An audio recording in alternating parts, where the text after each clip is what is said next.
Good afternoon. I'm not going to stand behind that, but I'm going to keep an eye on the clock because I know we're in a tight schedule this afternoon. I bring you greetings from Memphis, Tennessee, where we have pork barbecue and where FedEx is headquartered. We have 160 flights in and out a night. It is the biggest cargo airline in the world, and you can see that every night when everything comes in and everything goes back out from around the world. I am as a former strategy officer, I would tell you that if you want to stay aligned with the corner office, you're increasing your chances to be successful. If you don't, it doesn't limit your success, but you will certainly be more successful if you do. So I'm going to start my presentation today by aligning with our corner office. Our chairman and founder, Fred Smith, invented an industry. It's a well-known thing. You can go back and look at all the variations of the story. But he basically, coming out of the military, envisioned air freight, and it didn't exist at that point. And so today, the rest is history, and a lot has gone on from that point of view. But this is a visionary person, and has been leading us in many, for decades at this point in time. So a year ago, actually next week, he and our CIO, Rob Carter, showed up at Consensus. And we're on a panel with Don Tapscott, another leading voice in the blockchain space. And so what was traditionally a 30-something male, 3-day growth of beard, blue jean kind of crowd, these three people walk out with suits and sit down and start talking about all kinds of things. And certainly it was not your typical panel from that point of view. And so he is not known for understatement. And so I'm going to start at this point with just this big statement that he said, which is, blockchain, really not a big deal. It's just going to completely change worldwide supply chains, right?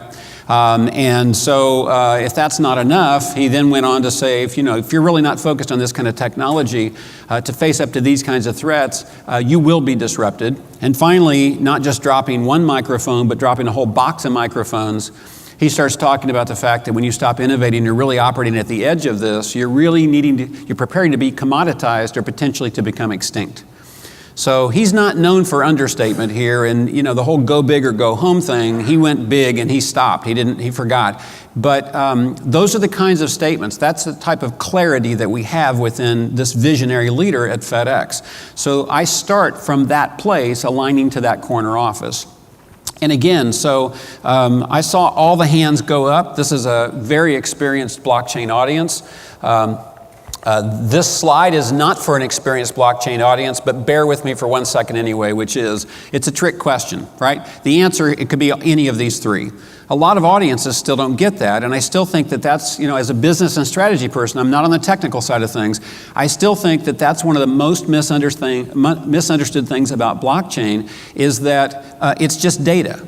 It's not magic dust. You can't sprinkle it on anything and it grows 6 feet tall. However, it's either already data, or if you could create a unique digital fingerprint and translate it into data, you could put it on this big secure database with a search engine on top, and now you can utilize blockchain. And a lot of people get stuck on that whole thing and they say, well, it's fruit. What do you mean? It's liquid, or it's fruit, whatever. How could you possibly do that? Well, there's ways to accomplish that. This group, essentially, I'm assuming, understands that. And here's one quick slide of kind of refresh, which again, as I would say, it's just data.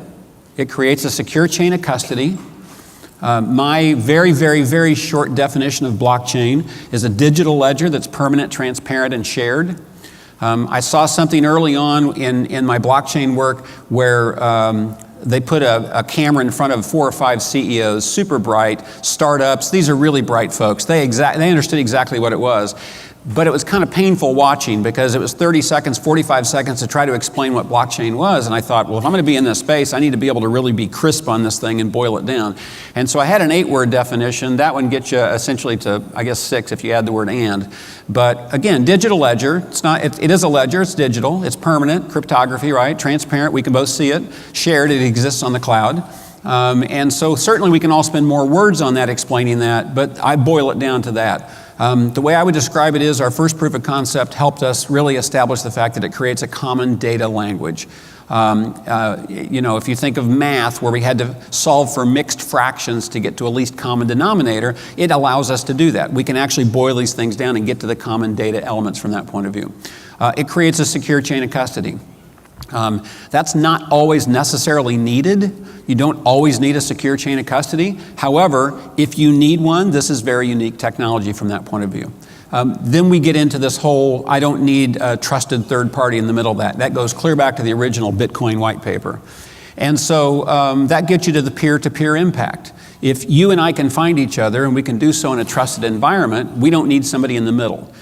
Well, there's a whole lot of companies. I mean, we're a middleman. Many people are middlemen. It's not a bad thing necessarily. At this point, though, it should be one of those eyes wide open, head on a swivel, let me stay focused on this, because this is such new technology, et cetera, and it doesn't,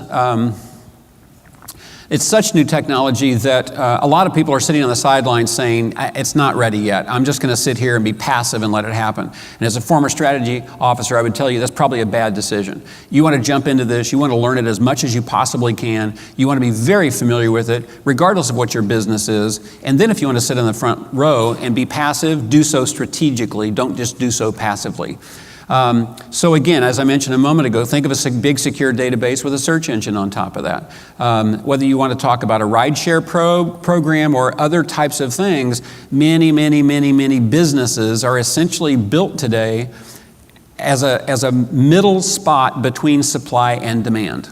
Right? If I need a ride, then we can argue that ride-sharing apps today may be a better model than a cab model traditionally. However, there's still a layer coming off the top. I know that's blasphemous to say at an entrepreneurial conference, but it is what it is. There's still a layer to be made off the top from that point of view. However, if you need a ride and I've got a car, and we can find each other in a trusted environment, that's a disruptive model. And so blockchain could be one example of that. Obviously, lots of other examples where businesses sit between supply and demand.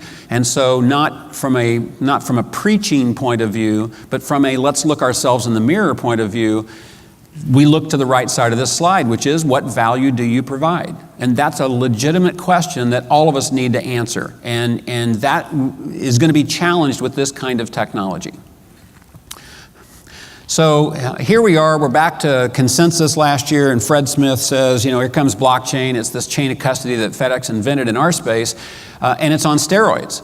I mean, you've got this iconic CEO, it's going to change worldwide supply chains, it's, extinction. I mean, these are big words he's talking about, and now here it is, we're talking about it being on steroids.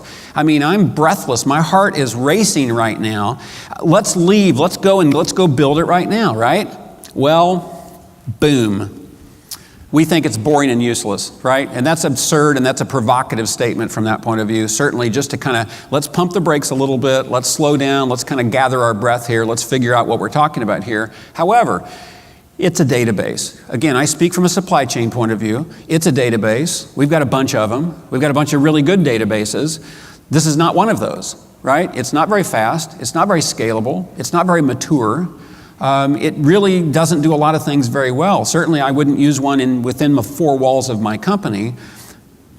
And then I'll add a comma, however, what it does, we think it does very, very well. And so that's the narrowing factor here. That's if you put your blockchain glasses on, a year ago, 2 years ago, people were putting those things on and spinning around the room and going, everywhere I look is a fantastic opportunity. We don't think so, at least not early on. We think where authenticity matters, we think this is very transformative technology. And so that narrows us down specifically. But let me kind of pull back into the Fred Smith telescope for a second. So if you envision the fact that whatever this is, this kind of futuristic looking city is the future of blockchain, right? It's the promised land, it's the pot of gold. We're all here at a conference to talk about it and learn more about it and do all those kinds of things, right? And so it's the promised land, and it's whatever we envision. And right now it's mostly fictional, right? There are some early use cases. Certainly there's a lot of work around it from that point of view, but it's nothing that a company the size of FedEx can jump up and down on and say, this is enterprise ready, this is ready for prime time from that point of view. So it is whatever the case, whatever we envision that to be. And if you think of Fred Smith or others, all of us kind of looking through the telescope here and saying, oh, there it is, it's right there. So in this case, we realize, oh, well, here we are. We're all sitting in this room, we're all staring at something that we can see right in front of us. It's the promised land, right? There's just one problem. The problem is, the way we look at this, we're actually separated by a canyon. And some of you will succeed and some of you will fail. And we think right now this is simply not ready for any of us to do this, but we think it's actually going to take a big global village to figure out a way to cross this canyon.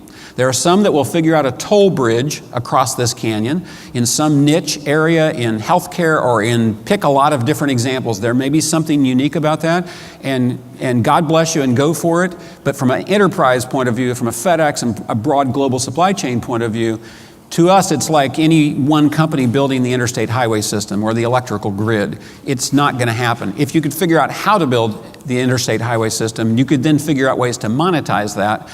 And certainly there's lots of people that are all interested in monetizing that. But we think the infrastructure, we think that it's going to have to get built from that point of view. And so here's now a word that our lawyers get really nervous when I talk about. And that's a fact. That's actually a true statement. Because they don't want anybody misunderstanding what I'm talking about. But co-opetition is exactly where we think we're going here from that point of view. So we sit on the Blockchain and Transport Alliance. We're a founding member of the Standards Council. It is open source and royalty-free standards in the supply chain space. We sit on that Standards Council with UPS. We sit on that Standards Council with Salesforce, with Daimler, and a number of other companies that we'd recognize. So why am I sitting across the table from essentially my competitors or other examples of people who are competitors? Once again, we think it's going to take a village to build this. We think it's going to take all of us to figure out a way to cross that. Once we're across that, we think apps, we think there's all kinds of things that we'll be able to lay on top of that, and we'll get to that beautiful, wonderful blockchain city. But in this case, we actually think it's going to take this big village. And a couple of weeks ago in Toronto at the Blockchain Revolution Global event, a couple of our executives indicated that really we believe that's going to take a big open source foundation that's going to do that. And so the Blockchain and Transport Alliance, if you stick with that analogy, is essentially designing the bridge. We're not building the bridge, we're just designing the bridge. Here are the data elements, here's this, here's this, here's this. But we think it's going to take a big global village to build that bridge. So once again, we get back to where is this really valuable at this point in time? And it goes back to the word provenance, authenticity, pedigree, however you want to think of that from that point of view. Again, it's something that you can create a secure chain of custody. I can ensure the authenticity of that product. It is true and original product. It's a Rolex watch. It's a Gucci bag. It's a diamond from a conflict-free mine. It's whatever you want to talk about. We could get into the mango example. You could get into the romaine lettuce in this country 4 or 5 months ago. Why did they have to pull it all off the shelf? Because they didn't know where it was coming from. And certainly there's lots of opportunities within all those kinds of things. But where provenance is important, again, we think there's a handful of use cases that are very interesting. And so, again, we still think the bigger issue here is how do we build all these things out? But if you absolutely positively have to know where something came from or what it was from a legitimacy point of view, global clearance is a good example of that. We think that blockchain can be heavy in global clearance. We have worked with the Customs Border Protection on a proof of concept. We're about to work on another one there. We are actually part of a trade association that almost nobody knows about, which has a total of 3 members. It's FedEx, UPS, and DHL. And 2 weeks ago, I was able to connect with a bunch of lawyer approvals and warnings not to spend too many times referencing the word co-opetition. We actually were on a panel together. Don Tapscott moderated that as well. And it was an amazing display of unity, which is not where do we compete, but where can we agree? Well, in this case, those 3 massive entities can agree that if we can reduce barrier to global trade, if we can reduce friction in the global trade process, not only do we benefit, our customers benefit, global trade benefits, et cetera. And so it's, again, where can we agree? We can agree on all kinds of things like safety, but also things like reducing barrier to global trade. And so healthcare certainly is an example. We were talking about that just a few minutes ago. Drug Supply Chain Security Act, various things like that, requirements that get you to certain levels of compliance, whether that's chain of ownership or ultimately we believe chain of custody or a secure chain of custody like we do in the cold chain area right now. Medical devices, hips and knees and ankles and all kinds of things from that point of view.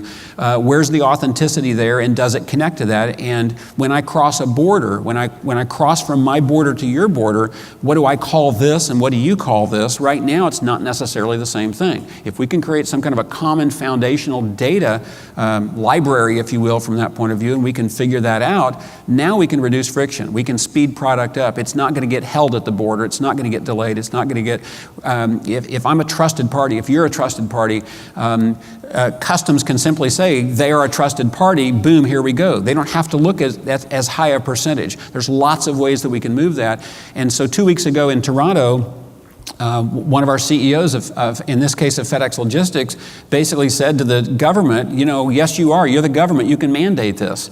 Plant a flag out there 5 years from now and say, we want you on blockchain 5 years from now. And at that point, all the enterprises and all the industries can come together and figure out how to do it. In the absence of that, it's going to take much, much, much longer. And so back to that global village, back to that co-opetition, back to industries, whether they are competitors or across industries, all working together to figure this thing out, we think that's going to accelerate it tremendously.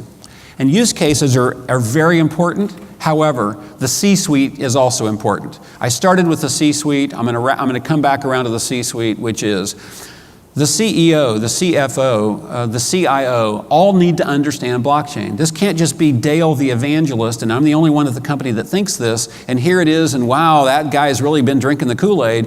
There it is. We need to be able to go around the C-suite and simply say the chief financial officer needs to understand the fact that smart contracts are going to fundamentally change accounts receivable, and they're going to fundamentally change a number of things. So when I get to a cold chain scenario where I've got a cold chain product coming out of Geneva, and you and I have now agreed that if I deliver it on a certain date within a transit commit, if I keep the temperature within a range, humidity within a range, shock, light, whatever we want to agree to, comma, then you will pay me. Well, again, that doesn't sound very transformative, but if that's a micro payment, if that's the result of smart contracts, now that's a fundamental difference, and the CFO needs to understand that. The CIO may not have anybody that can code smart contracts. They don't have any understanding of how to create nodes or what that looks like or what the foundational applications might be. The chief legal officer needs bilingual attorneys. Right? Bilingual in this case means I need to be able to read a paper contract as well as a smart contract, and I need to be fluent in both. Chief HR officer, if the two of you can find each other, you don't need me as a recruiter coming in saying, hey, I found this wonderful executive for your team, now you got to pay me. Well, if the two of them can find each other and do so in a trusted environment, that changes the HR world. So a few months ago, I was in front of a CEO that is one of our customers, maybe $130 million or so company. He was in from Wisconsin, and by himself, he was in a room all day long, and a bunch of FedEx folks were just kind of rotating through, and they asked me to come through there. And I didn't really see any real application from a blockchain point of view, so it just became a kind of a good conversation and a unique opportunity to sit with a CEO and just to kind of do that, just us, right? He wasn't in front of his group. And I talked about the peer-to-peer technology, and I talked about all those kinds of things. And then I got to this slide, and halfway through this slide, all of a sudden he blurts out, I'm a middleman. Yes, sir, you are. So are we, by the way. So what do I do? Well, let's figure that out. I said, go buy Don Tapscott's book, Blockchain Revolution. Order it for them. Give them 4 weeks to read it and schedule a half day offsite or something. But now you've got their expertise, and you've got now some knowledge of blockchain, and now they can bring it into the dialogue and they can go from there. So it's important at this point for that conversation to be out there. Blockchain and Transport Alliance, we talked about that. Here's just an example of about 30 or so entities that are part of that. We're up to 500 companies, total of about $1 trillion of global revenue. That's the scale that we're getting to at this point. And it's very exciting to sit down with some of these companies and work through that. So blockchain, people look at FedEx and say, okay, wow, track and trace, that's really going to change FedEx. I would tell you that blockchain is not going to help us at all in the track and trace space. We have a track and trace that we think is second to none in the world. We invented the chain of custody in our space. We know where your package is, right? That's 14 or 15 million of them a day. Blockchain is going to lay in on top of that. That's the virtual ledger of things, not the literal ledger of things. At that point, we get to sensor-based logistics, humidity, temperature, all kinds of things, which now starts laying in on top of that, and that gets you to cold chain and other solutions. And finally, you're going to get to machine learning, deep learning, AI, and all the rest of those things, which are going to get you to the analytics and the optimization and all those things. It's very interesting, but by itself, it's not fundamentally going to change much. And so I think we need to pump the brakes a little bit and kind of really narrow down into what can this really really do from that point of view. And I will wrap up with the fact that we are essentially all a team. I mean, many of us have been as part of team building exercises where you're sitting at a table with 5 people that you don't know, and you're in some mock desert disaster or something, and you have to decide to keep the gun or the fishing hook or whatever the case may be. And the point of that really is to collaborate, to figure out how to work together to come to a common solution. Well, I would tell you, look to your left and look to your right. This is the team. Whether that's within FedEx or within our industry or with us across industry, this is the team. And we believe that we're the ones that are going to have to work together to figure out how to get across this thing. Once we get there, there's all kinds of interesting possibilities. Thank you.